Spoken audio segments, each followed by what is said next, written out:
Well, I think this is where it starts, right? Introduce it? Sure. Can everybody take their seat, please? That means everybody. Do you want to let Josh just quickly introduce it? This is 30 seconds.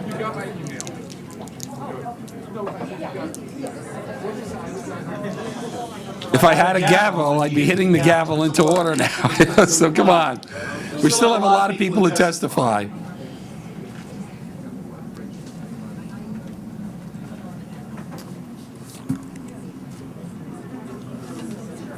Thanks for your cooperation. Our next person to testify is probably somebody who doesn't need an introduction on this issue, and that is Josh Fox, who you all know did the documentary Gaslight. I knew I would say that wrong. Gasland.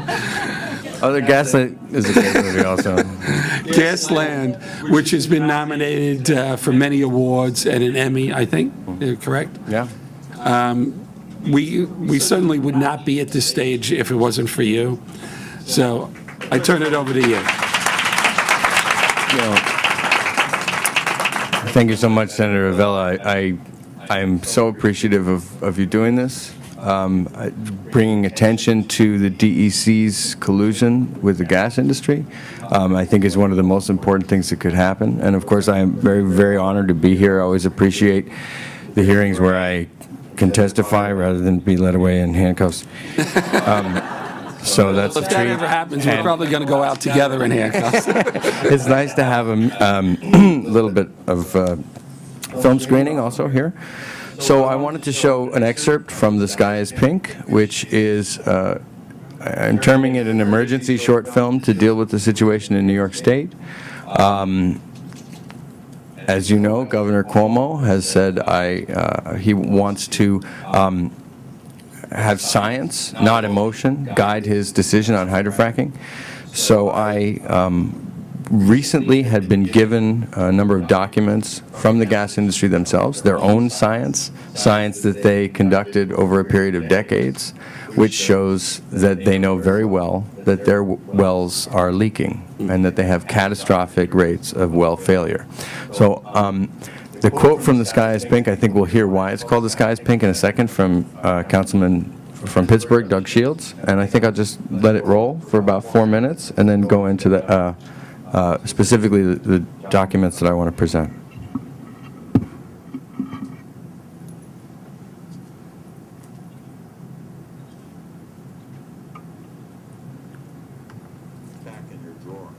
It says otherwise. In the 50s, Hill and Knowlton, PR firm, designed the strategy to dispel that nasty little rumor that tobacco caused lung cancer, misinformation, and supporting bogus science that would call into doubt the legitimate science.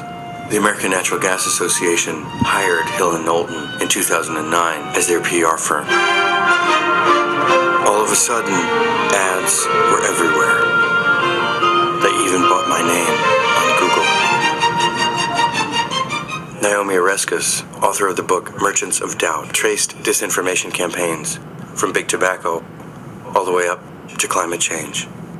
When I opened your book, I saw Hill and Knowlton is the author of this strategy for tobacco, and Hill and Knowlton was hired by the American Natural Gas Association. Oh, so there it is. So 60 years later, right, we have the same PR firm that actually invented. John Hill was the originator of this whole strategy. So there they are, still doing the same thing again 50, 60 years later. Wow. It's depressing, isn't it? If we say, oh yes, oil and gas come out of people's taps naturally, a lot of people just don't know. They think, oh really, is that true? Oh well, I've heard people say that in Santa Barbara the tap water smells bad, so maybe it's true. Okay, now we have a debate, right? An ordinary person who doesn't know what to think doesn't need to think that I'm right. They just need to think that there's a debate, because so long as there's a debate, then there's an argument for staving off regulation. Science that really shows that these claims that you're talking about are preposterous. I mean, how do we know that climate change is real? How do we know that tobacco kills people? How do we know that acid rain is caused by burning coal in power plants in the Midwest? How do we know that oil and gas doesn't normally come out of your tap? Well, the answer is we know through scientific studies and scientific understanding. It's just like the tobacco industry had memos in their drawers that said all along that they knew that nicotine was addictive and tobacco was harmful. The gas industry has memos in their drawers. We have some of them. Some of them, in fact, have been published. Others fell off the back of a truck, but here they are. And they'll show you how they've been trying to solve it for decades and how they have no way of completely fixing or preventing the problem. Number 1, from Southwestern Energy, the diagram clearly shows that the gas well has a cement barrier around the sides of it that prevents gas from lower layers migrating upwards into aquifers. This isn't a PowerPoint about drilling wells. This is a PowerPoint about how casings fail and allow gas and other substances to migrate into aquifers. It's one of their own documents about how cement fails. Number 2 comes from Schlumberger, oil field review, published in 2003, that showed that sustained casing pressure, i.e. casing failure, occurs at alarming rates. Their own documents showed that well casings failed in 6% of wells drilled immediately upon drilling, and that those well casings deteriorated over time, that over a 30-year period, 50% of well casings failed. Number 3, this report shows gas migration at astronomical rates in deviated or horizontal wells. Number 4, the surface casing, the casing around the groundwater, doesn't help the problem at all. Number 5, this report, leaked out of a gas industry conference from Archer, a well services company, shows enormous rates of leakage in the Gulf of Mexico and the North Sea, and high rates of what they call uncontrolled discharge. Recent Pennsylvania Department of Environmental Protection statistics back up Schlumberger's initial findings. Well leakage was between 6.2 and 7.2% for newly installed wells, gas migrating into aquifers. So does anybody want to guess how long a gas well has to last?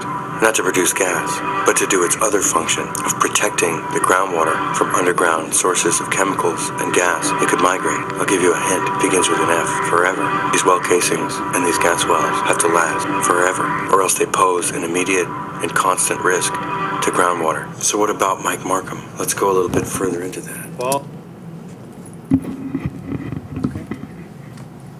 thank you. So, if you haven't seen the whole thing, you can watch it. It's free. It's up online. It's on the internet, pinkskyny.com. I made this film because I wanted to draw attention to two aspects of this. Well, probably more than two, but chiefly two.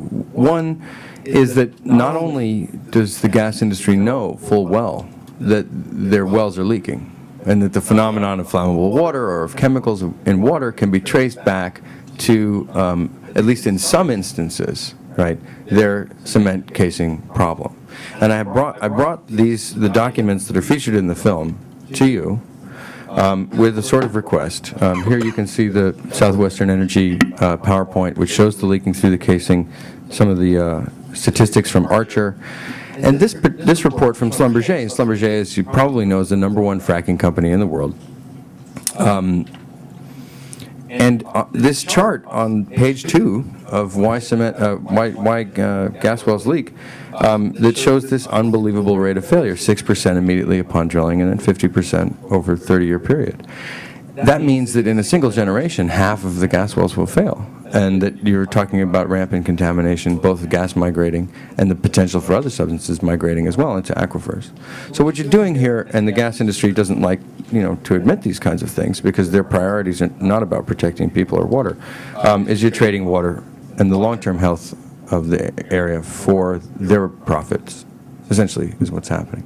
And as we know, we're at a surplus of gas in the United States right now. Gas is very low. So there are a series of pipelines that are being proposed going across New York State to connect to liquefied natural gas ports along the coast to export that gas to Europe, where it's more, it gets a higher price. So we're turning New York into what would be a developing world model of an exploitive economy. That part of it is just the very simple science behind this. And when I made the film Gaslight, I think perhaps I was kind of naive in terms of the way of presenting this, that presenting this information would provoke a change. Just simply presenting this in a way that was, that had some degree of popularity in the mainstream would actually provoke a reaction of sanity on behalf of both our government and maybe even perhaps the gas industry. Because they did have a choice to come out and say, oh, well, you know what, we're going to work on this. We're going to be good citizens. We're going to protect people. We don't have to assume that the gas industry's response would be automatic denial and obfuscation. But what they have done has gone so far beyond that, which is to try to influence governments, which is to spend millions upon millions of dollars on ad buys. I think, you know, people who have a television know that when they watch MSNBC, they see the Energy Tomorrow lady on all the time talking about how great shale fracking is and safe fracking.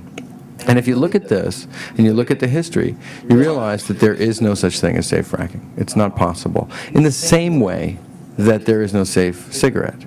And in fact, the second part of this that I wanted to talk about was Hill & Knowlton, the PR firm that the gas industry hired to do the very same type of job that they did for 50 years with this tobacco industry, which was to create bogus science, to create doubt, to go out there and influence both governments and the media and the scientific and academic community. And it almost sounds like a conspiratorial type of wacko idea to be pointing this out, but it's actually very easy to see. And I've prepared here a little bit of a sheet about Hill & Knowlton, showing them touting the shale gas industry and then scaling back 50 years and showing the same kind of thing for tobacco. And if you'd imagine that the DEC was in fact investigating tobacco, and you found out that they were trading emails back and forth with the tobacco industry asking them how much it would cost. This to me is amazing, that we're witness to a conversation about costs of the health of New York State, of the long-term health of New York State, and of the water resources. And as we heard from the very brave and amazing testimony just previously, actual human costs in terms of public health. It's astounding to me that this has come to light and that it isn't a greater degree of controversy in the media. Right now, I have to come to a very simple conclusion, which is that this has nothing to do with science. This has to do with force. This has to do with power, and it has to do with force. I read emails between Tom West, Chesapeake's lobbyist, and the DEC, provided from the FOIL by Environmental Working Group. And I see that there's a very speedy response. There's like a kind of colloquial relationship going on there. Like, oh yeah, well let's, it's like, we'll talk about the costs of New York's water being flammable, and then we'll go play golf or something like that.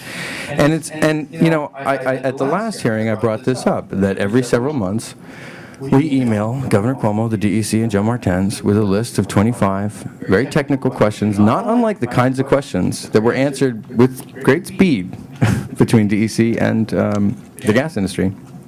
And we've received no response, none at all. These documents were brought to them several times by engineers from Cornell, Tony and Graffia in particular, I know, brought them to their attention. And on Susan Arbetter's capital program, Tony was there with somebody from the DEC, and he said, well, if these documents are such a big deal, why didn't we hear from you before? And he goes, well, I've been trying to give them to you for 4 years. So what we're talking about here is influence and force. But if I can't get an email through to Joe Martens, and I can't get one to Governor Cuomo, I'm going to ask if this commission would please try to write one on my behalf. Is there any way that you could take this stuff, I'll put it in an email for you, it's all digitized, and just send this to DEC and say, we want to know what your answer is for this unsolvable problem. And I'll just give you a little bit of a hint about what would happen next. The DEC would say, well, we have the strongest well casings in our regulations. And then you'll point out in the documents that strength and durability are two different things. You can hold a big weight over your head. If you don't hold it for 3 seconds, you don't get the gold medal. Strength and durability are two different things. They have no stipulations as to durability in these well casings. And they also say, oh, well, we have extra surface casing. if you read, as it shows in the film, that surface casing doesn't matter at all because you've got problems with migration that are happening lower than that. And that this is rampant in the case of horizontal wells. So if there's any way possible to take that email and just forward it or something, maybe as a state senator, maybe there's enough power and force there that a documentary filmmaker doesn't have. Because what this comes down to is, and I think this is a lesson to everybody in this room, and I think you all know full well, that this comes down to the power of the people against the power of an industry that doesn't care at all about us. And that there really is, it's amazing, like the broken record that's been going on for 4 years. I remember the first DEC hearings in Loch Sheldrake in 2008. I sat and taped those for 8 or 9 hours. It was exhausting. I was like, how long is this going to go on for? Well, 4 years later.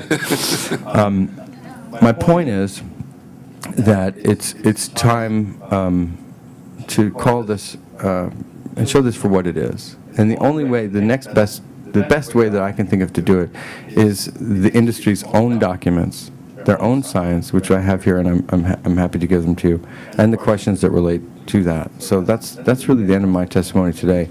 And hopefully, because my concern is groundwater, and even as a resident of Pennsylvania and the Upper Delaware, New York's vote on the Delaware River Basin Commission determines the fate of where I live. You know, it's not just a question of New York, it's also that whole swath of Pennsylvania and the Upper Delaware.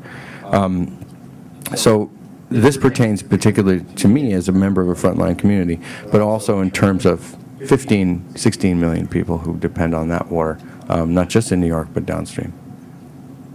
Thank you. Thank you.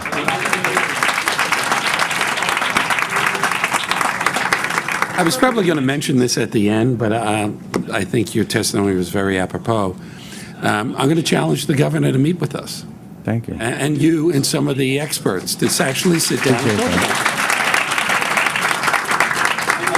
it. Now, we have to put the governor's feet to the fire. If he says he's going to do this only if the science says, then why isn't he listening to us? And again, this is the single most important environmental issue this state has faced in a long, long time. The governor can get a little personally involved. Well, let's just talk also about the science. To me, the science. If this is the science, let the industry address their own reports. Let them, and you know, it's been brought up a number of times, a number of reports, and I'm waiting confirmation on this, but I'm understanding that Bradley Field, who is the head of the hydrofracking part of the DEC, is also a climate change denier and has signed climate change denial petitions. Yep, it's coming from here. It would be great also to write him a letter about that. So, well, why is it that Joe Martens, who is a person who has had a lot of credibility in the environmental community, has appointed a climate change denier as the head of the hydrofracking review? Let's talk about this I think that what I'm trying to explain here is there is a confrontation that's going on, and it is a confrontation, and it may need. There needs to be a equal force pushing against the force that they're employing, even though they couch that force in advertisements and in other kinds of. It doesn't seem as forceful as it is, but that's really what's going on here, in my view. Thank you so much. Thank you, Senator.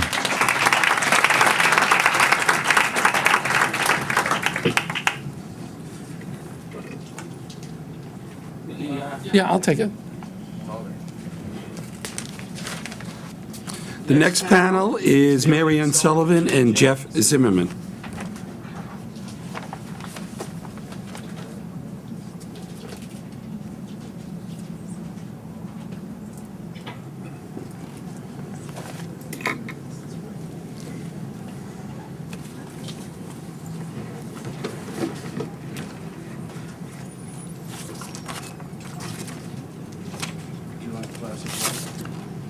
No, thanks. You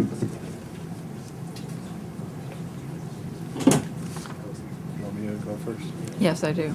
Okay. Good afternoon, Senator Avella, and I want to thank you and your colleagues very much for convening this forum. My name's Jeff Zimmerman. I'm environmental lawyer, counsel for Damascus Citizens for Sustainability, NYH2O, and Sane Energy Project.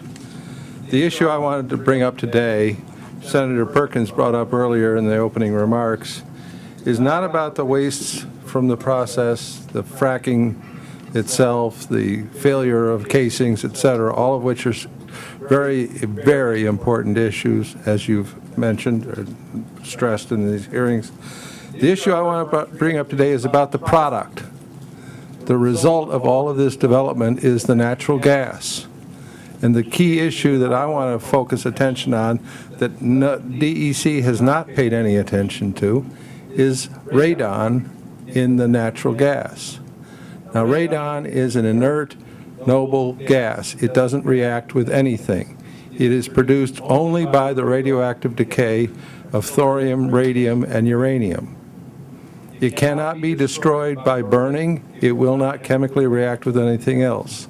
The only way you can get rid of it is for it to decay by radioactive decay.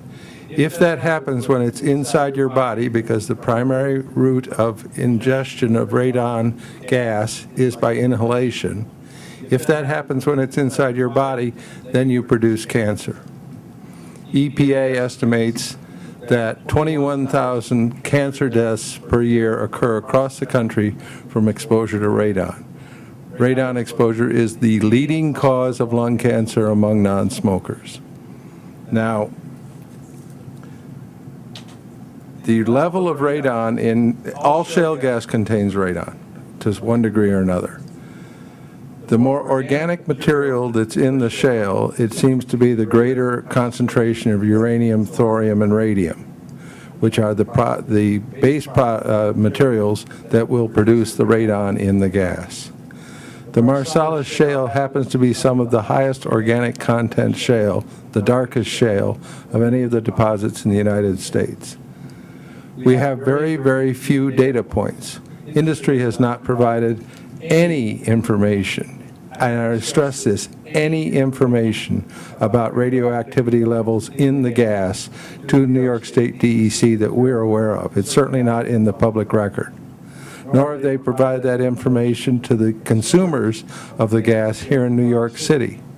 The New York City Council Environmental Protection Committee and Public Health Committee know nothing about this. And we've asked the Speaker of the City Council to support us in requesting joint hearings of the City Council Committee on Environmental Protection and the Committee on Public Health to start looking at this issue, because here's our analysis of it.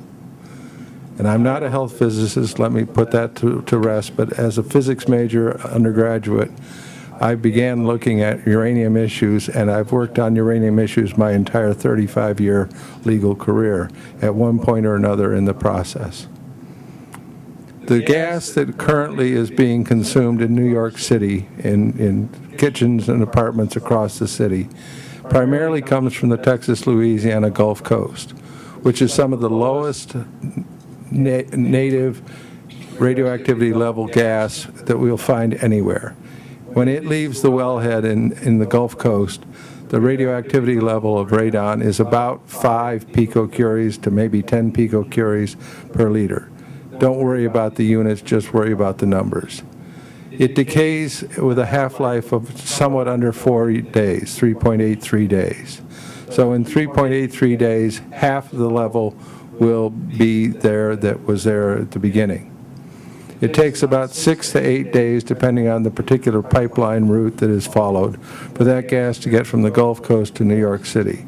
So in that period of time, you have gone through probably 2 decay cycles. So the 5 picocuries start level at the wellhead is now down to around 1 picocurie. And over this last winter, Sane Energy Project conducted over 300 tests in apartments across the 5 boroughs. We got about 100 usable results out of those tests. All but 85% of them were below the detection level for the method of detection used, which was 0.3 picocuries per liter. A few were 1 or 2 picocuries. There was one sample on Staten Island that was 4.5 picocuries. Now, EPA recommends that you begin mitigation of the radon levels in your dwelling when you hit 2 picocuries, and urges you to use aggressive mediation or mitigation of radon levels when you hit 4 picocuries. By contrast with the very low levels in the gas that we currently have, the one data point we have from Marcellus Shale activity levels is from the USGS in northeastern Pennsylvania, and that's 150 picocuries per liter at the wellhead. The transit time for that gas, which is dry gas as you've heard today, which means it doesn't need to be processed before it can be consumed, the transit time to New York City is on the order of 12 to 15 hours, not days, hours. So the amount of decay that will occur is minuscule, maybe 10-15%. In other words, when this gas is delivered into the apartments in New York City, we anticipate that radioactivity levels will be about 120 to 130 picocuries per liter. That is an enormous public health risk. Nothing has been done to look at it. Nothing has been done to examine it. That's our concern today. With that, I'll pass it over to my colleague.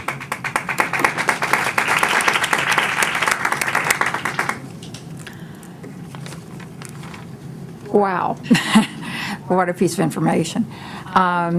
I am Marianne Sullivan. I'm a member of the Committee on Energy, Agriculture, and the Environment for the League of Women Voters of New York State. Beth Rado is the head of that committee. She's testified it earlier today. And I wanted to read what we wrote, the League of Women Voters of New York State, to Joe Martins, as you know who he is, at New York State Department of Environmental Conservation.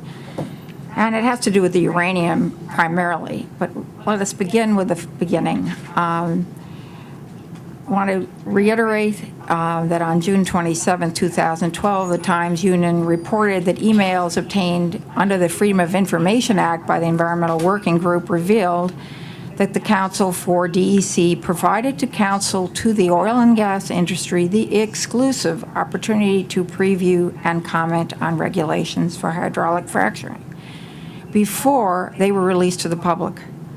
According to the chronology provided by EWG on September 26, 2011, 2 days before the DEC went public with its proposed regulations, Albany-based attorney Chesapeake Energy Thomas West wrote DEC regulators to make, quote, one last pitch, unquote, to, quote, reduce or eliminate radionuclide testing, unquote, of fluids that storms could wash away from drilling sites. EWG went on to state that because drilling industry representatives were the only stakeholders to see the draft regulatory language before it was published on September 28, 2011, EWG could not determine whether West's pitch caused the DEC to soften its approach to the issue of radioactive pollution. While the September 28th version of the Stormwater General Permit requires testing for radioactive contaminants, it does not propose penalties for drilling companies whose runoff shows radioactivity at a level of concern for public health, or even specify what level the DEC considers unsafe.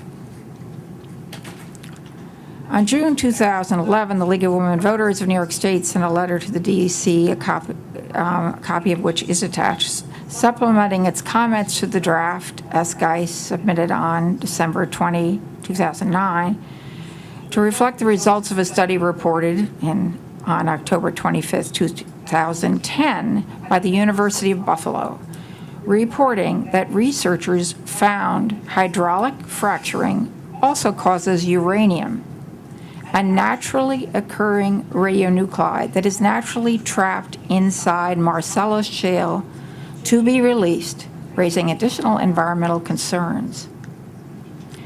According to Assistant Professor Tracy Bank, this research revealed that Marcellus Shale naturally traps metals such as uranium at higher levels than usually found naturally, but lower than man-made contamination levels. Bank and her colleagues addressed the question of whether drilling and pumping millions of gallons of water into the underground rocks would force the uranium into the soluble base and mobilize it. They had further investigated whether uranium would show up in groundwater. Bank and her colleagues found that uranium and the hydrocarbons, or the natural gas, are in the same physical space. We found they are not just physically, but also chemically bound. This article also notes that when millions of gallons of water used in hydraulic fracturing come back to the surface, it could contain uranium contaminants, potentially polluting streams and other ecosystems and generating hazardous waste. Bank went on to state, even though at these levels uranium is not a radioactive risk, it is still a toxic, deadly metal. In the attached letter, the League referenced Environmental Conservation Law Article 22, enacted in 1983, which prohibits the mining of uranium within the state because it might pose danger. The League asked the DEC to consider, before issuance of the SGICE, the apparent inconsistency between the scientific determination that New York has high levels of uranium. The natural gas, hydrocarbons, and uranium are chemically bound, and the express prohibition from the New York legislature against mining of uranium within our state, on the one hand, and New York's potential embrace of high-volume hydraulic fracturing on the other. A company drilling for shale gas need not intend to mine for uranium to unearth more than trace amounts or introduce the potential risks addressed by this statute. The League did not receive a direct response to its request for reconciliation of this apparent inconsistency, nor was it addressed in the draft of the SGICE. The League renews its request for the DEC to reconcile the still unresolved inconsistency that now extends to regulations that propose no penalties for drilling companies whose runoff shows radioactive activity at a level of concern for public health, instead of affirming the precautionary intent of ECL Article 22. The League of Women Voters supports transparency in government. This includes equitable treatment of all citizens in lawmaking process, particularly when, as in this instant case, the public health, safety, and the environmental costs associated with hydraulic fracturing may be at taxpayers' expense. We thank you for your consideration and look forward to your response.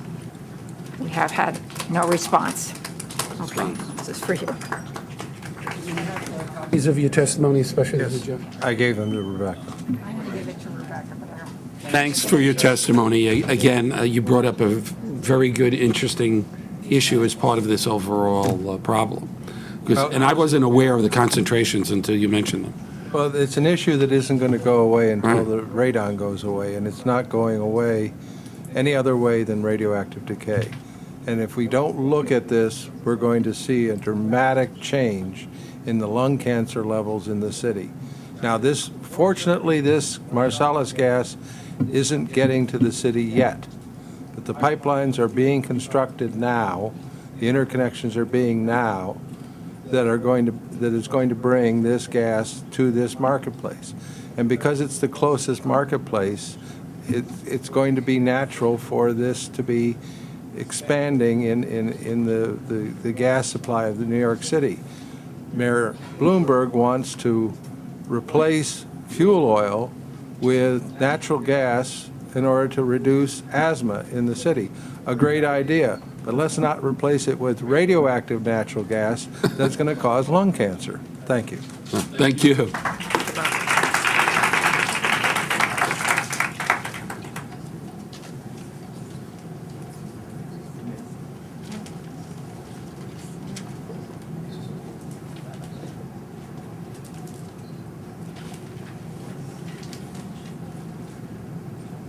Next panel will be Bruce Ferguson, Kathy Nolan, and Ellen Weininger.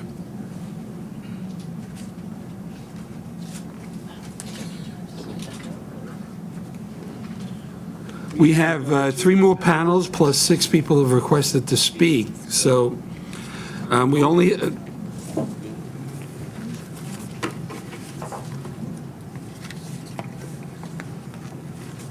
Wow. We had till 3 o'clock, and I didn't even realize it was 1:45 now. So we're going to try and move ahead quickly so that we can hear from everybody. Yeah.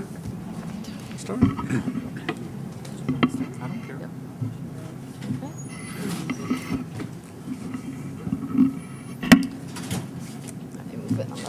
Okay. Good afternoon. Thank you, Senator Avella, for convening this hearing and for your efforts to protect all New Yorkers against hydrofracking in New York State. My name is Ellen Weininger. I am a mother, a lifelong resident of New York, and I am the Educational Outreach Coordinator for Grassroots Environmental Education, a nonprofit environmental health organization with a special interest in children's unique vulnerability to environmental exposures and the links to human health impacts. In response to the governor's public statement that he intends to make his decision on whether to allow hydrofracking in New York based on science and not on politics or emotions, Grassroots compiled the most recent and most important independent peer-reviewed science on various aspects of hydrofracking in the easiest accessible format. Included in the digest are studies that were published after the DEC's public comment period ended, and even a study that has yet to be released.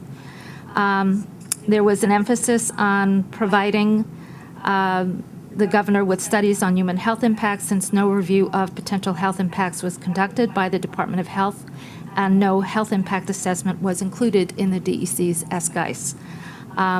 The digest was presented to the governor this past Monday on behalf of a small delegation of medical doctors and scientists who have requested a meeting. And the digest, which I have a copy for you here today to submit to you, was presented to Mr. Basil Sagos, the New York State Assistant Secretary of Environment. And he took a meeting of a few minutes with our executive director and associate director and agreed to a meeting, a 1-hour meeting in the next week or so with several people from the administration, to include the delegation of medical experts and scientists who agreed to sign on to this. So this is a critical moment for New Yorkers, but especially for the generations that will have to live with the results of the decisions we make today. Children are uniquely vulnerable, and we heard earlier from Elaine Hill how critical that issue is. They have no voice, they do not vote, and they rely on adults to protect them. History should not record in any halls of state government those in power were silent in the face of this single most serious public health threat confronting New York, and failed to heed the warnings and pleas from physicians and scientists to protect all of the residents of this state. It's interesting because late last night I received a notice from the New York State DEC that they issued an air quality health advisory for central New York. And that advisory indicated that the health advisory is in place due to elevated levels of ozone, according to the National Weather Service. The affected counties include Broome, Shenango, Cortland, Tioga, Chemung, Tompkins, Cayuga, Seneca, Steuben, and Schuyler. The health advisory, this is going on to quote them, the health advisory means active children and adults and people with breathing problems like asthma should avoid strenuous outdoor activity. Ground level ozone is produced mainly by vehicle and industrial exhaust and is not to be confused with beneficial atmospheric ozone.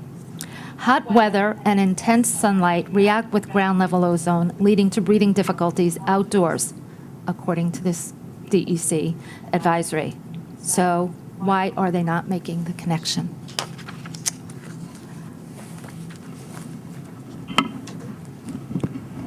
Senator Avella, thank you very much for holding this hearing. My name is Bruce Ferguson. I work with the all-volunteer grassroots organization, Catskill Citizens for Safe Energy. I think two themes have emerged here today. One is that there is a mountain of science showing why we should not go ahead with fracking in New York or anywhere else. There's no doubt about this. The science is there. It's being ignored. And a corollary to that is attempts to communicate with the DEC, with Governor Cuomo, are also being ignored. This is being done behind closed doors by very few people who are refusing to look at the abundant evidence in front of them. All of us in this room, and yourself as a leader, have been working very hard to try and get regulations that would either prohibit or regulate fracking. None of us have been successful. Since fracking became an issue in New York State 4 years ago, we haven't gotten a single piece of legislation to protect the public. We still have a hazardous waste loophole, there's no funds for a health impact assessment, and we don't have a ban. The inability of the legislature to act in the public interest stands in stark contrast to the treatment the industry received when it was setting the stage for the Marcellus shale play. Long before the public was aware of it, the industry was preparing to frack New York. In 2005, lobbyists drafted an unfair and perhaps unconstitutional compulsory integration bill that enables the industry to cheaply extract gas belonging to property owners who do not want to lease. The bill was written by lobbyists, delivered to the legislature by the DEC, and unanimously voted out of both the Assembly and the Senate in just 3 weeks. What does it say about our democracy that industry lobbyists can write a law and get it passed in 3 weeks, but 4 years of urgent appeals by tens of thousands of New Yorkers haven't produced a single piece of legislation? Something's wrong here. There's plenty of blame to go around. Certainly Governor Cuomo, with all his power and popularity, could have ordered a health impact assessment. He could have signaled to his friends on the Republican side in the Senate, who he just benefited with a redistricting plan that suited their purposes. I don't think he wants a Democratic majority in the Senate, frankly. Well, you know better than I do. But I think he likes having the balance split where he's the only man in power. He said he doesn't care he doesn't want the legislature involved in fracking. He made that clear in statements last week. I want to consider the role of one of his henchmen and the Division of Mineral Resources and its director, Bradley Field. Mr. Field and his division have been dishonest brokers for the industry every step of the way. They've made misleading statements, concealed pertinent facts, and lied in an unrelenting effort to greenlight high-volume fracking in New York. I first encountered Mr. Field in 2008 when I went to Albany to lobby against the well spacing bill that allows the industry to easily amass the large production units necessary for high-volume horizontal fracking. At that meeting, I expected to meet with Assembly members, so I was astonished to find myself in a room dominated by Mr. Field and other officials from his division. I was also astonished to hear DEC staff promote a bill with sweeping environmental implications without any regard for the environment or public safety. Although this bill was actually critical to the industry's plans, the division misleadingly presented it as little more than a technical adjustment that would make it easier for the DEC to do its job. The Marcellus play, we were told, would be, quote, nothing new. Hydrofracking and horizontal fracking had been going on in New York for years. No mention was made of the fact that Marcellus wells would require millions of gallons of fluid, whereas conventional wells utilize between 20 and 80,000 gallons. No mention was made of the fact that slickwater fracturing would employ scores of toxic chemicals that had never been used in traditional nitrogen and foam frac operations in the state. In an email sent to a colleague of mine, the division claimed that Marcellus shale fracking operations in New York used, quote, only fresh water, sand, nitrogen, and a diluted soapy solution. These frac fluids do not contain benzene, toluene, or xylene. This was an outright lie. Documents I obtained under FOIL showed that by this time in 2008, the industry was already fracking the Marcellus wells, with vertical wells at that time, with scores of toxic chemicals that were not included in the list above. Some of these documents also state that BTX concentrations would be supplied directly to the DEC by the suppliers because this was, quote, proprietary information. Now, BTX is, of course, industry shorthand for benzene, toluene, and xylene, the very chemicals the DEC denied were being used in New York State wells. To sell the Marcellus, Mr. Field and the division repeated the industry line that in over 1 million frac jobs there had not been one instance of water contamination. As New York's Director of Mineral Resources, Mr. Field knew, or should have known, that EPA first identified water contamination due to fracking as early as 1987. And Mr. Field lied about New York's own drilling safety record. He repeatedly insinuated the state had an unblemished record, and on one occasion, he dismissed an accident that utterly destroyed water supplies for several homes as one where, quote, a drill bit got stuck and muddied up a bunch of water wells. Walter Hang subsequently foiled DEC's record and found evidence of more than 270 accidents, including drill rig fires, explosions, toxic spills, and contaminated water supplies. Over the years, the Division of Mineral Resources has continued to carry water for the industry every step of the way. Anyone who read the first draft of the SGIS might have thought it was entirely written by lobbyists, and for all I know, it was. And the revised draft, edited, quote, edited and coordinated by the Division of Mineral Resources, was somewhat better, but it still favors industry misinformation over real science. For example, the revised draft ignores the groundbreaking, peer-reviewed, quote, methane and the greenhouse gas footprint of natural gas from shale formations by Howarth et al., and instead relies on outdated and inaccurate information downloaded from the Chesapeake Energy website. I recently had an opportunity to collaborate on an article with one of the very founders of environmental movement in New York State, Robert H. Boyle, and I've attached a copy of the article we wrote. Now, I have to say my friend Josh has stolen my thunder here, because I was going to conclude with the fact that Mr. Boyle discovered that Mr. Field was a climate change denier who had signed a petition that denied greenhouse gases are a problem and denied the fact that they contribute to global warming. In other words, in the great state of New York, the man charged with controlling the emissions of greenhouse gases from oil and gas wells doesn't think greenhouse gases are a problem. And let me just conclude by saying I hope that you have a majority come the next election and you can hold a hearing and investigate the Division of Mineral Resources. It's a stable that needs to be mucked out. Thank you.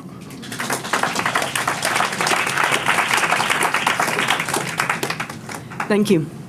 My name's Kathleen Nolan. I'm a board-certified pediatrician. I completed my MD at Yale Medical School along with an MSL, a Master's of Studies in Law, from Yale Law School. I completed my residency in pediatrics at the University of California, San Francisco, and then completed a Robert Wood Johnson General Academic Pediatric Development Fellowship, again at Yale. As part of my fellowship work, I focused on epidemiology, statistics, and research design. I work as an independent bioethicist and have published numerous articles in peer-reviewed publications and have served as a reviewer and editor for scientific and bioethical publications. I currently serve as the regional director for the High Peaks at the Woodstock office of Catskill Mountain Keeper, an environmental nonprofit focused on preserving the health and environmental richness of the Catskill region. I appreciate the invitation to come here today because the efforts that I and others in the scientific community trying to bring forward this information has not been successful, especially with the Department of Health and with the DEC. I want to address a question. Can horizontal drilling, high-volume hydraulic fracturing, or fracking, be done safely in New York? When I first came to Catskill Mountain Keeper, I believed that the answer to that question might be yes, at least in certain geographic and geological areas. Over time, I have come to a quite different assessment. And recently at Mountain Keeper, we've been reviewing the documents that are compiled, plus others, to try to define our reasons for coming to a conclusion that the answer is quite different. So we've been studying, not waiting for fracking to start, as you asked earlier. Instead, we've been studying the processes involved in hydrofracking, the chemicals commonly used and their toxicological profiles, the waste and byproducts of fracking and what is necessary to handle such waste properly, the geology of the Marcellus and other methane-rich shale formations in New York State, and a growing body of evidence of adverse health impacts experienced by plants, animals, and humans in areas where drilling activities are already taking place around the country. And actually in areas where drilling waste is being handled even when drilling activities are not taking place. I now believe that drilling cannot be done safely in New York, and I think that conducting a credible independent health impacts assessment is one of the most sensible ways for the public and others with decision-making responsibility to come together and carefully evaluate the question of safety before deciding what drilling activities will take place, if any at all. So I appreciate your bill on that very much. Preventing exposure to toxic materials is a hallmark of occupational and environmental health. The question about drilling safety can therefore be condensed into a question about the gas industry's ability to contain its toxic chemicals, toxic byproducts, and waste products, and its toxic processes. That the chemicals the industry commonly uses are toxic should be beyond dispute, as many have extremely well-known carcinogenic, mutagenic, neurological, pulmonary, dermatologic, and other harmful and sometimes lethal effects.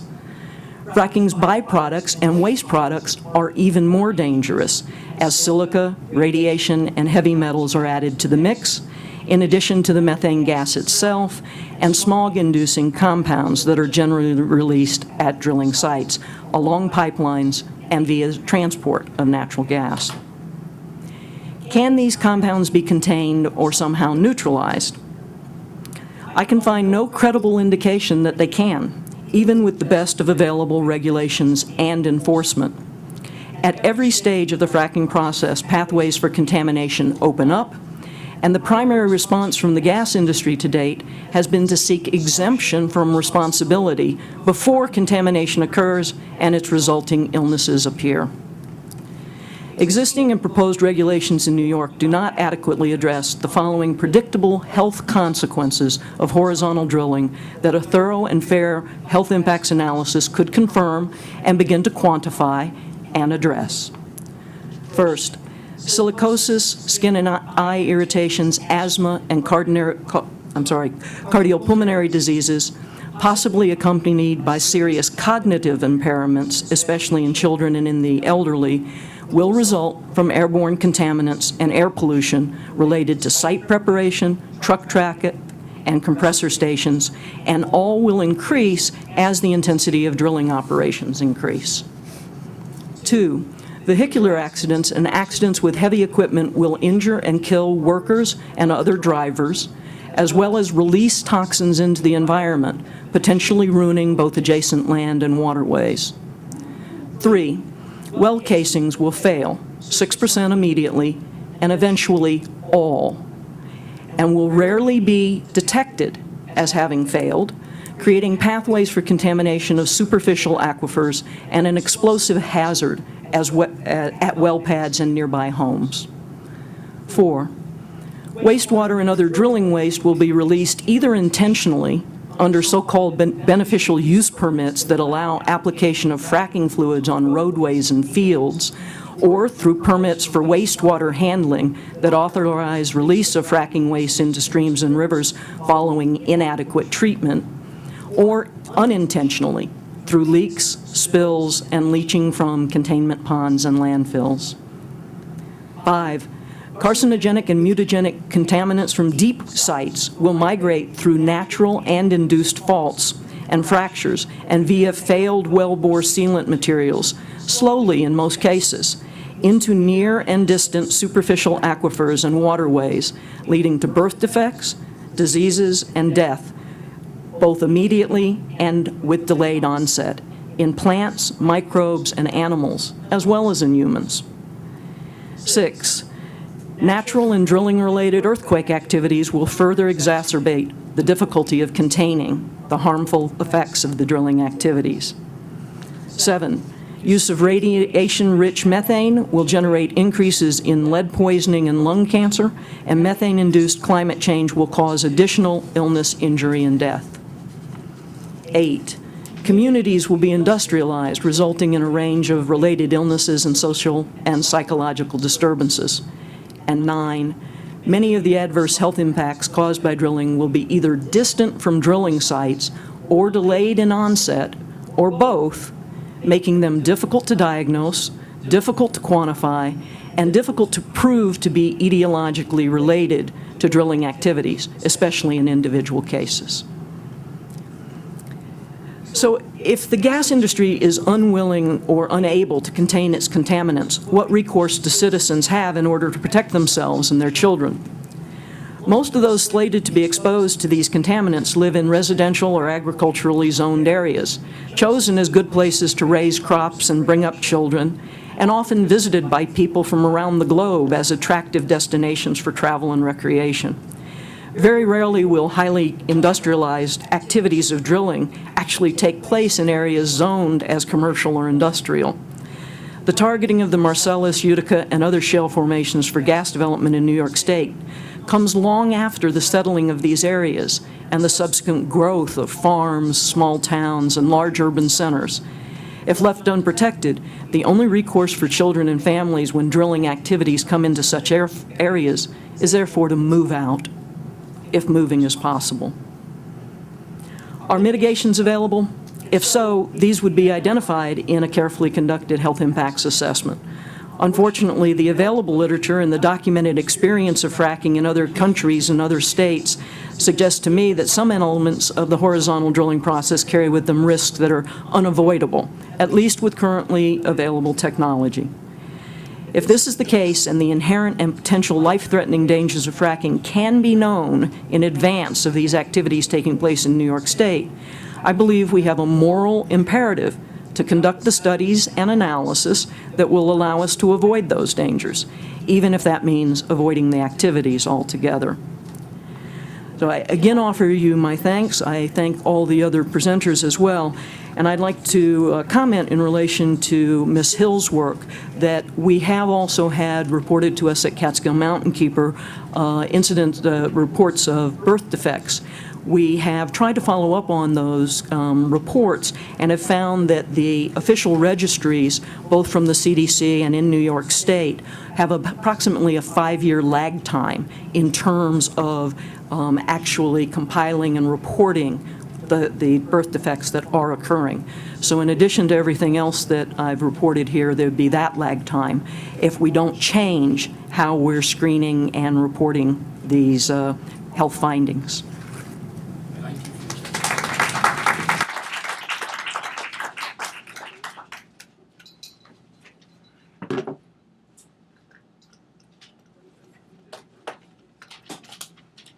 Next panel is Brendan Woodruff and David Braun. Oh, yeah, thanks.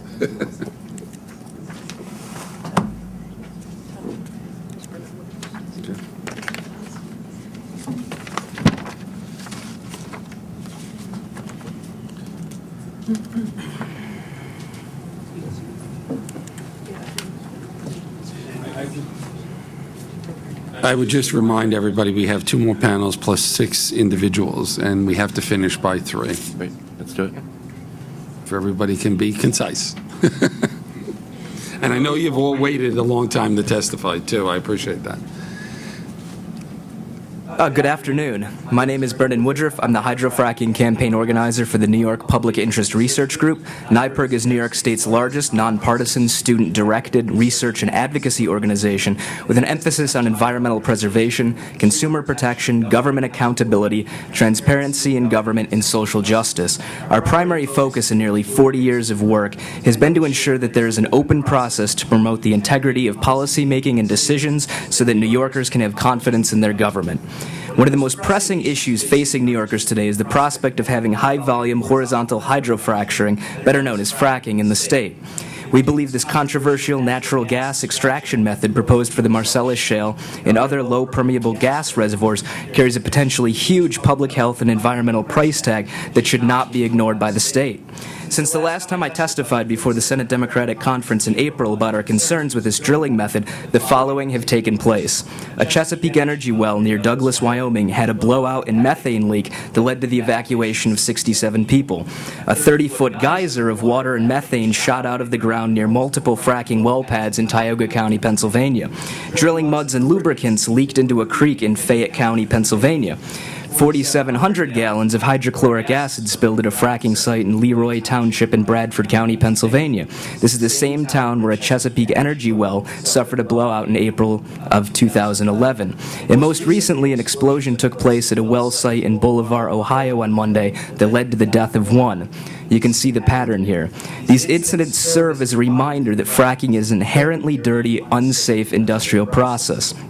As we know, the Department of Environmental Conservation is in the process of updating its 1992 gas drilling regulations and has received an unprecedented 66,000 comments on the revised draft Supplemental Generic Environmental Impact Statement. However, we believe that this document put forth by DEC did not protect New York's health and environment. It did not fulfill the executive order requirements which called for further environmental review.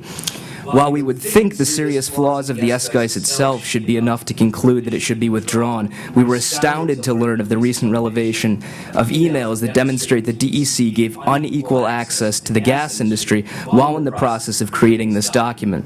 This leads us to lose confidence in the agency's ability to independently and competently review and mitigate all of the negative impacts of fracking as is required by SECRA. We believe it is incumbent upon government to act in an open, fair, and impartial manner when deciding public policy, which is why the unequal access that was granted to the oil and gas industry is especially alarming. While it is not surprising that regulators would have sidebar conversations with a broad spectrum of interested parties, it is highly disconcerting that draft regulations reportedly were shared with and possibly influenced by industry lobbyists when no similar opportunity was provided to members of the general public or environmental preservation, public health, or healthcare professionals. Therefore, in consideration of the aforementioned, we believe the DEC should rescind the revised draft SGICE and not allow fracking to go forward in New York State. Thank you for providing me the opportunity to testify before you today.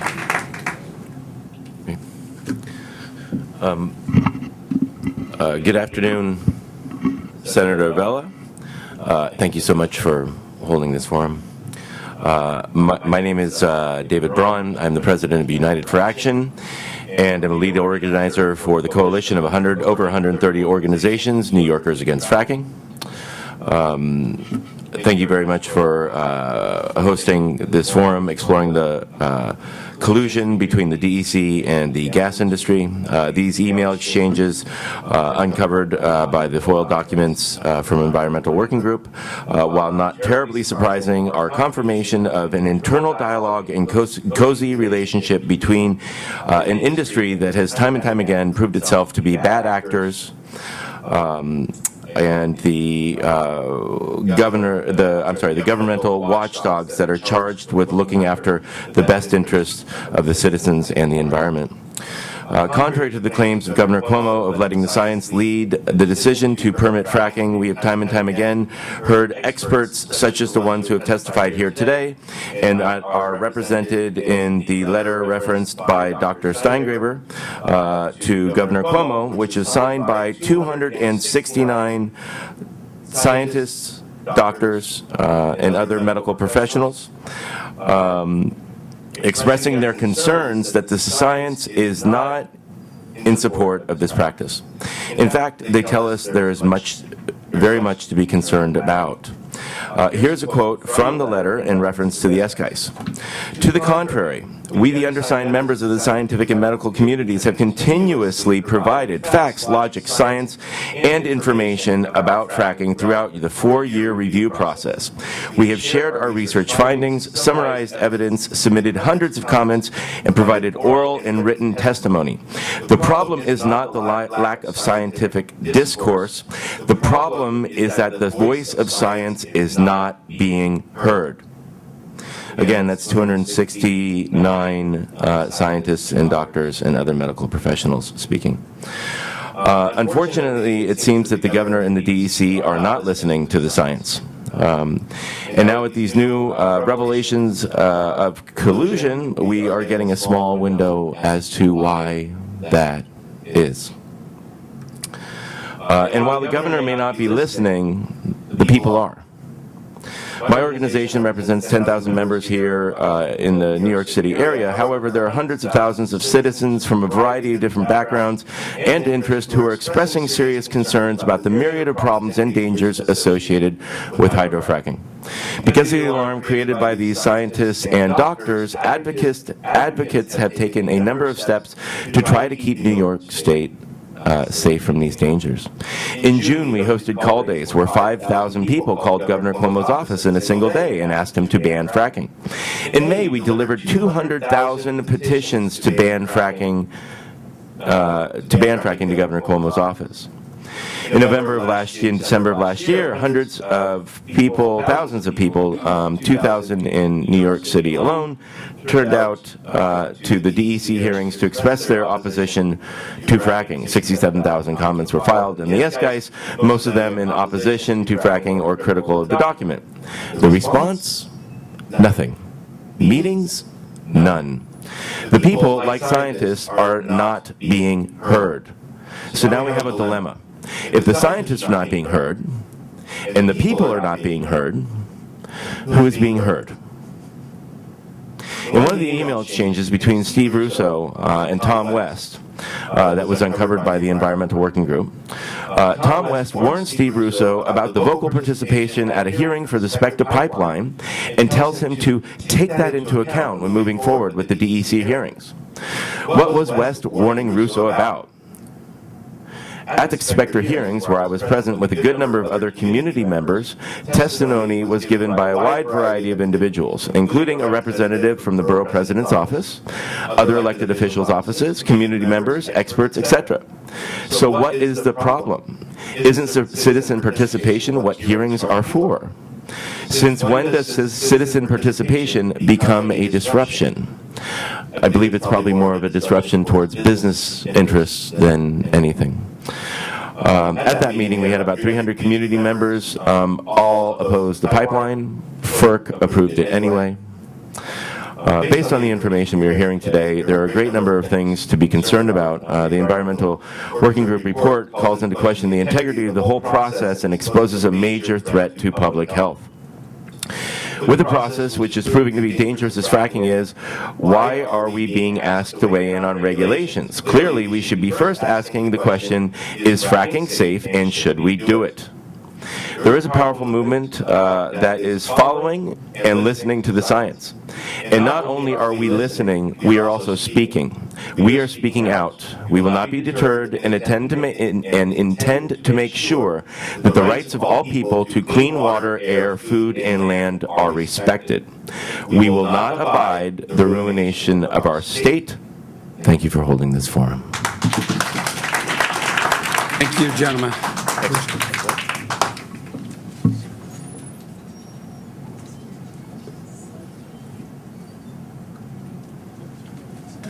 Next panel is Julia Walsh and John Armstrong. Frack action. Just gotta be me. It's going to be you. Is this the last panel? Okay. But no, then we have to vote. Yeah, I didn't see that. Good, thanks. After John speaks, we'll then have the 6 people who signed up from the public. Great. Thank you, Senator Vella and the Senate Democratic Committee for holding this important forum and for the opportunity to testify today. My name is John Armstrong. I am speaking on behalf of Frack Action. We applaud your leadership on this issue and the strong stand that you're taking to protect New Yorkers from the dangerous practices of fracking. I want to go through and tie together some of what we've heard today and where things precariously stand right now in New York. I'll start with where things stand. Residents from the tip of Long Island to Niagara Falls have been very nervous since a plan was floated in the New York Times on June 13th that indicated Governor Cuomo's administration was considering moving forward with fracking soon. The plan indicated an intention to frack primarily in 5 counties in the southern tier. That notion, however, is nothing but a cynical ploy to open the entire state to drilling. Those 5 counties would simply be 5 doorways to frack the rest of the state, including the Utica Shale, which lies underneath the majority of New York. There is little, if any, legal justification for limiting drilling to 5 counties, and the plan floated to do so is likely nothing more than an attempt to limit what is an enormous and growing movement of New Yorkers across the state who are opposed to fracking. We are not fooled. If fracking is allowed anywhere, it will happen wherever there is shale, and the impacts, whether it's contaminated water, toxic air pollution, precipitous drops in property values, economic losses, radon in New York City, or a host of other catastrophic impacts, will be felt by all New Yorkers. Following when that plan came out, a scandal around fracking has come to light. A number of recent revelations, as we've heard many of today, derail the legitimacy of DEC's study of fracking and draft regulations. First, the Environmental Working Group revealed outrageous collusion between the DEC and the gas industry in writing and influencing the draft SGICE and regulations. The gas industry enjoyed exclusive early access to draft fracking regulations and a cozy relationship with top DEC officials. From the emails alone, we can see the result of this. The gas industry weakened regulations and influenced the review. And that's just from the emails, which, as Tom West, chief lobbyist for the gas industry, said, and I quote, "The gas industry was very careful what we put in emails." That would in part explain what we know is true, which is that the gas industry had frequent phone calls and meetings with top DEC officials. All of this raises some serious questions, such as how many regulations were weakened because the gas industry objected to them? What science, studies, and entire issues of concern were left out of the study and review of fracking? The DEC defends their collusion with the gas industry by saying that it was to ensure regulations are not overly burdensome. Is the public health and safety of New Yorkers a burden to the DEC? Is following the best science, some of which we've heard about today, a burden to the DEC? On the point of public health, we learned on June 29th in an article from Gannett News reporter John Campbell that the DEC has suppressed public health information about fracking from the governor's Hydrofracking Advisory Panel as well as the public. 2 county health organizations, one, the New York State Conference of Environmental Health Directors, and 2, the Association of County Health Officials, prepared reports specifically for the advisory panel about the health impacts of fracking. These reports raised significant concerns about the health impacts of fracking and called for an independent, expert-based study of health impacts. The day before the advisory panel was supposed to meet and review these reports, the meeting was abruptly canceled. The DEC cannot get its story straight why the meeting was canceled, and in the same light, the DEC has never given those reports to the panel members or the public. They've been kept secret. We recently learned that Brad Field, the director of DEC's Division of Mineral Resources, which is the lead agency writing the SGICE and fracking regulations, dismisses global warming and the impacts of carbon dioxide, methane, and other greenhouse gases. We'll be very clear. This is an outrageous affront to science and is indicative of the seeming disregard for good science as witnessed in the prevalent dismissal and often outright exclusion of independent science in the SGICE. This brings me to the last point I'll make, which is to highlight what we've heard so much of today. One expert after another today spoke to being turned away and ignored by the DEC.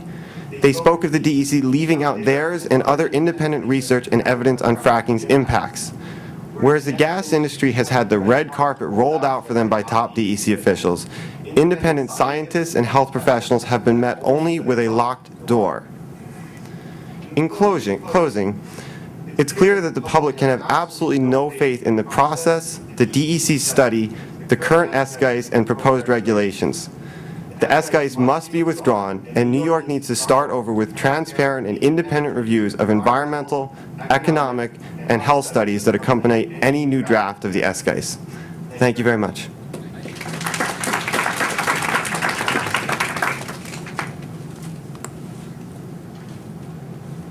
Next 3 individuals, Catherine Skopik, am I pronouncing it right? Very good, thank you. Rebecca Cass-Stevens, and Diane Pagan.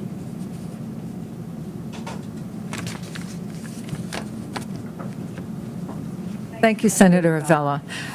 Prefacing, I would like to say that in the interest of sustainability, efficiency, and comfort, the AC has been extremely high in this room and could be turned down a few notches, in my humble opinion.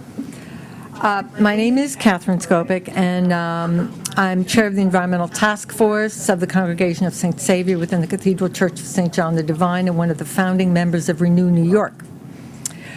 And the title of my statement is called Global to Local. Rio Plus 20, the 20th anniversary of the first Earth Summit 1992, took place last month, June, in Rio de Janeiro. This UN global conference with the theme, The Future We Want, emphasized the green economy in the context of sustainable development and poverty eradication. With over 40,000 attendees, more than 100 heads of state, 1,000+ formal activities including side events, learning seminars, dialogue days, roundtables, exhibitions, displays, and the plenaries, one could not help learn a bit about what is going on in the world regarding the state of the planet. Planet Under Pressure, a global scientific conference held in London this past March, amongst other things, identified 9 planetary boundaries. 3 of these are either near or at the tipping point. That's 1, climate change, 2, biodiversity, and 3, the nitrogen cycle. We know our planet is in trouble.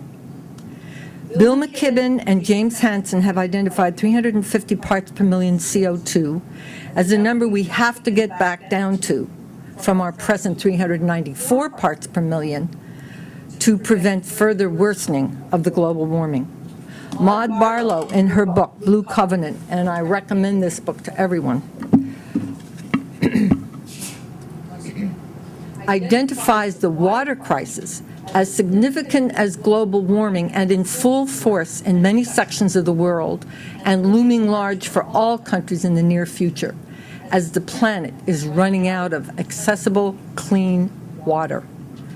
3 major causes of this are 1, pollution of surface water, 2, the over-extraction and pollution of groundwater, and 3, the diversion of natural water systems through dams and pipes.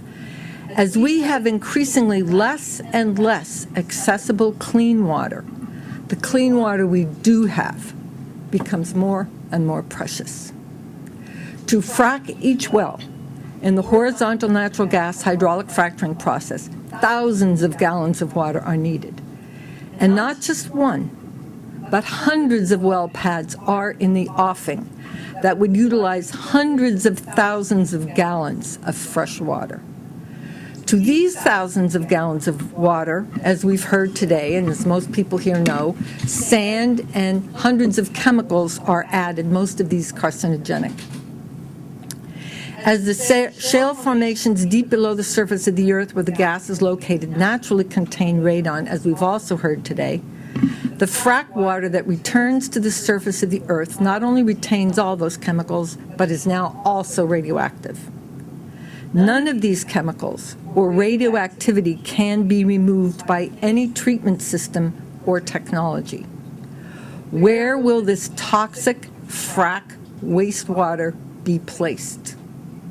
It has been known to be dumped in rivers, placed in holding pits, some of which have overflooded into surrounding agricultural land during storms, used to wet down dirt roads in rural areas, and some has disappeared. Where? It is not known. The industry does not always disclose such information, nor is it tracked by any agency.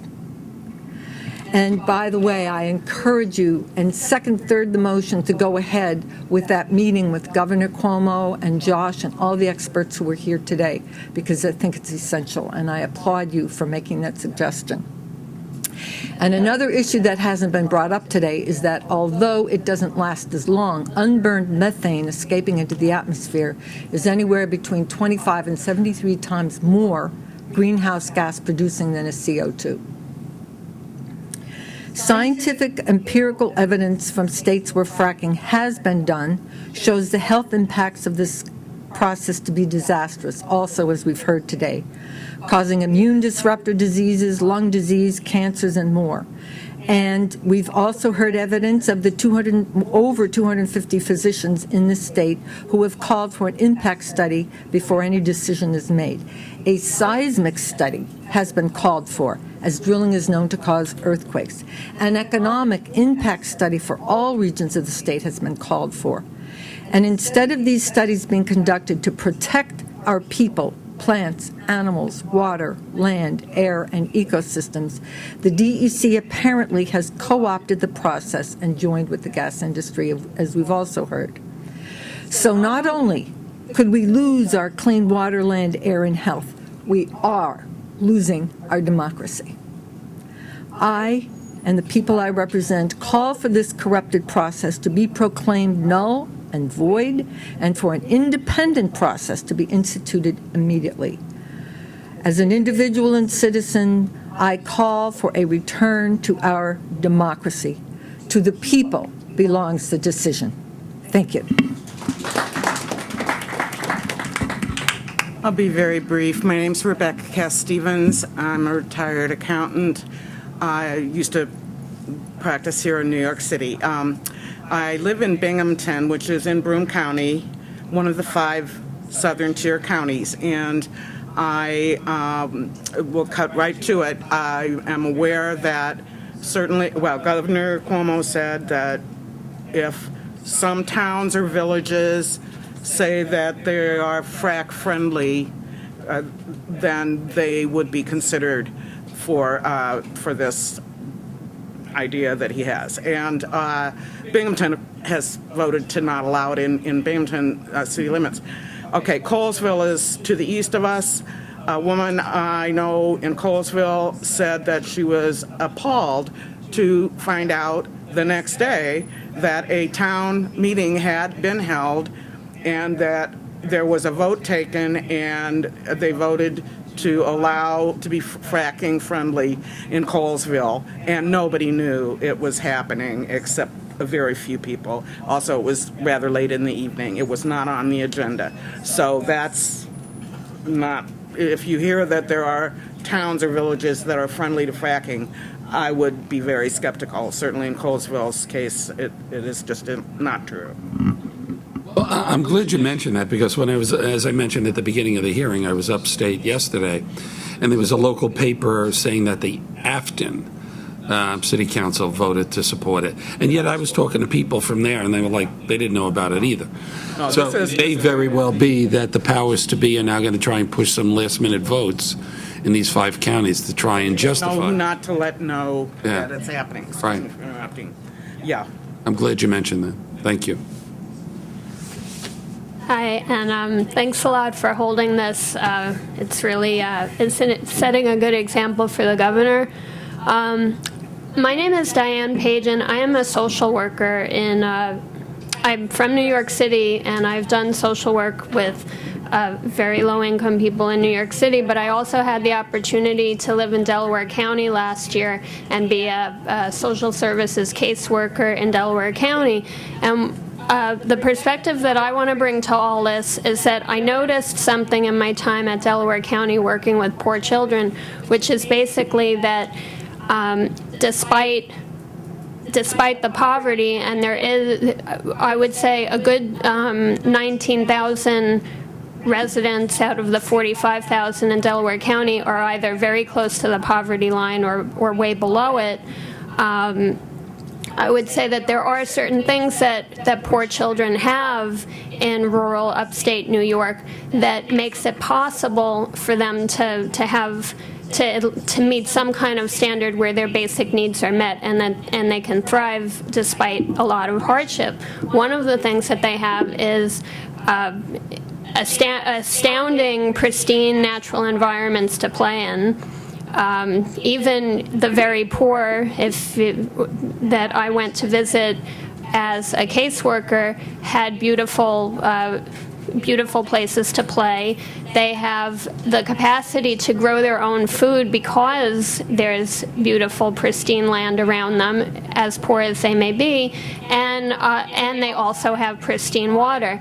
And my concern is, just to bring it back to that, is that I'm very concerned for what will happen after fracking, how you remediate that, I kind of see it as, maybe it'll end up being like this thing like from the Titanic. Remember in the Titanic when all the poor people were stuck down and ended up dying and the rich people were able to get out? Because I've kind of thought this through to its conclusion, and with regard to, so if you were to ruin the water, right, then it would be incumbent on the state to remediate what the corporations had done. And that means that the social services costs, obligations of the state will go through the roof, not in a way, I think that the state should increase the things that they provide to lower income communities, but not to remediate a wrong that never had to take place. The costs, social services, special education services to remediate the cognitive problems, Medicaid to pay for all of the respiratory problems, the cancer, the immunity problems. The state will be absolutely hobbled by the costs that will come from this.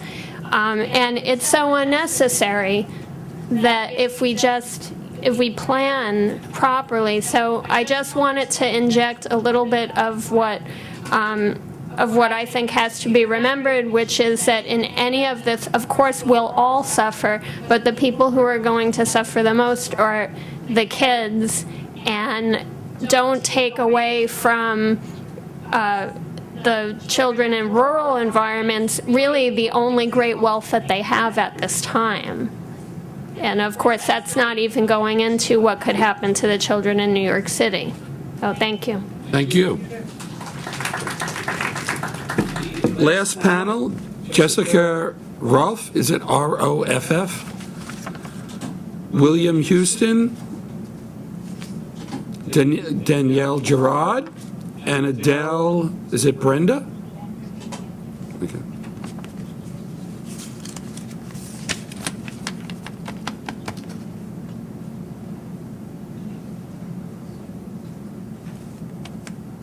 Might as well start. Probably don't even need this. Hi, my name is Jessica Roth. You've never seen me before, I know. I volunteer with United for Action, Food and Water Watch, New Yorkers Against Fracking, the Brooklyn Food Coalition. I'm a fourth-generation Brooklynite and grew up my summers in the Catskills. I actually don't have a whole lot I'm going to add because clearly we've covered quite a lot of material already today. But thank you for this opportunity. Anyway, obviously, the DEC collusion with the gas industry is an enormous problem. I'm horrified. I'm sadly not surprised. That is a bigger concern to me that I'm not surprised. I'll come back to that in a minute. And it's just particularly disturbing given what Al Appleton was saying in the Frackonomics event that we held, where he talked about how, this is an industry that has proven time and time again and been rewarded time and time again that their methodology is lying, cheating, stealing, cutting corners, and doing whatever they can to increase their bottom line at the cost of everyone and everything that, gets in their way. And so it's particularly disturbing that this is the industry that's weighing in on not only just any possibility of our future, but the possibility of regulating themselves when they're proving that that is an impossibility. Clearly, we need a really comprehensive health assessment, health impact, which clearly the SGICE doesn't have. Time and time again, as we've heard from far more knowledgeable and trained people than I, that there are health issues that come up over and over again. I was at the big action in Ohio a few weeks back and, met all of these people who have drilling going on in their backyards and have waste coming from all the other counties and states. And for a long time when I've been testifying, I've been talking sort of almost as a punchline, like, can you believe the only plan they have is to ship our waste to Ohio? And it was a real reality check for me at that time to talk to the people who have these wells going in their backyards and who are sicker and sicker by the day and having more and more problems, and are now chaining themselves to well pad areas. And there's, things are really heating up in Ohio. And, and a lot of people are still looking to New York to be some form of shining beacon, which I I can't lose hope that we're going to be, but it's really, really disturbing the path that we're taking. I won't. But I do feel like we are heading backwards. You know, as I'm listening to the types of health issues being raised over and over again, the song from Sweet Honey in the Rock keeps coming into my mind about, you know, we bring more than a paycheck to our loved ones and families. We bring asbestosis, silicosis, brown lung, black lung disease, the radiation that hits the children before they even get conceived. And it's just, you know, that song, I heard that song when I was like 10. I'm 41 years old now. I'm tired of these issues, you know? We should be moving forward instead of moving backwards. And we're moving backwards, you know, not only in pushing forward, you know, an allegedly alternative fuel, but that clearly creates all of the same problems as all of the fuels that we're trying to get off of. But in democracy, obviously, because we're allowing, you know, corporations to take our voices away. The people are losing their voice in this government. And we're not going to stop yelling and we're not going to stop talking until we're heard. But it's so frustrating that it's like, you know, I mean, they say insanity is doing the same thing over and over again and trying to get a different result. And it, you know, clearly there's a, you know, a bit of insanity in all of us because we are doing that and we will keep doing it. But the idea of moving forward with a plan that is essentially sending us back to the days of Jim Crow, where we have a separate protection in the expectation that that's okay to treat different people differently. I mean, if you look at our history and the history of the world, clearly that is not productive. So, you know, I just think that we need to, you know, move out of this. Clearly, we can do a health impact assessment regardless of if it's started here or not, because we have plenty of other cases. And the whole point of any kind of like environmental impact assessment is to do it before the problems are actually in your front yard. You would think. So I think we need to, you know, take back our democracy and our food and our land and our air and get this thing resolved. So. Thank you, Senator Avella. I'm going to ask you to take a flight of fancy with me today, and we should pretend that adequate regulations can be drafted, that there's nothing wrong with the revised draft SGICE, that there was no collusion between the DEC and the gas industry, and that the gas industry are good citizens. So taking all that into account, we already know several things about New York State. One is that the DEC has had its budget cut drastically. It has fewer than 20 people overseeing more than 13,000 conventional wells. It has no staff and no ability to oversee fracking or to enforce any regulations. Number two, the state has no plans to deal with an emergency, least of all poisoned drinking water, and no plans to provide drinking, bathing, or cooking water to any towns and villages in which such an accident could occur. Number three, there is no requirement by the state that industry have the experience, the finances, the insurance, or the equipment to deal with an emergency. New Yorkers are going to end up footing the bill. We are essentially the insurers. Number four, fracking does not make economic sense. Any alleged economic benefits to landowners, to anybody else, will be wiped out by taxes and fees to support filtration systems and other remedial measures, including addressing all of the health impacts that we've heard about today. So now I'm going to end the fantasy and just say that all the objective data and evidence show that there is no safe way to frack. That's why Three Parks Independent Democrats supports a ban on fracking. I recognize now that I did not introduce myself. I'm Danielle Gerard, the president of Three Parks Independent Democrats. We are an Upper West Side political club that has been working for a ban on fracking in New York State for 2.5 years now. And finally, now that our fantasy is over, I also wanted to leave you with another in your series of questions to ask the governor, which is that given the heat we are currently experiencing, the drought around the country, and climate change in general, is fracking really what we want to be doing with millions of gallons of water per well?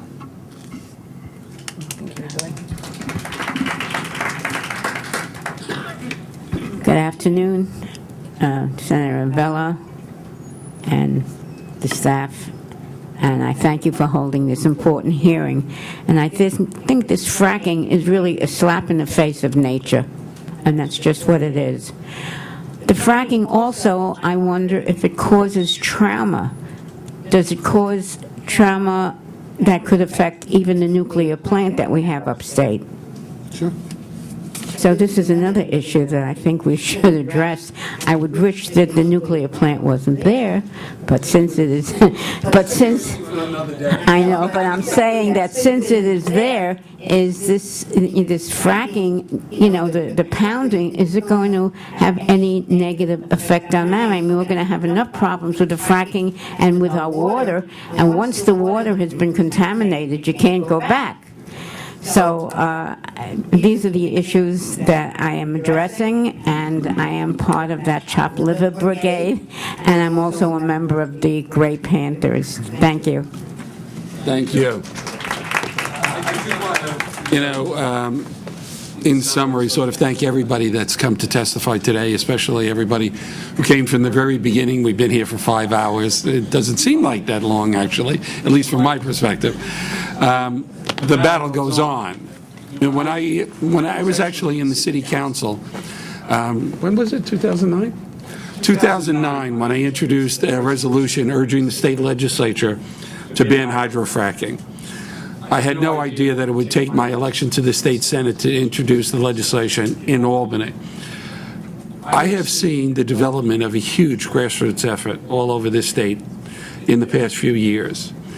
And if anything, and this goes back to what Josh Fox was saying earlier, if anything is going to defeat the money and the oil and natural gas industry, it's you and the people in a real grassroots effort. And I'm still optimistic that this can be defeated because Governor Cuomo has higher ambitions.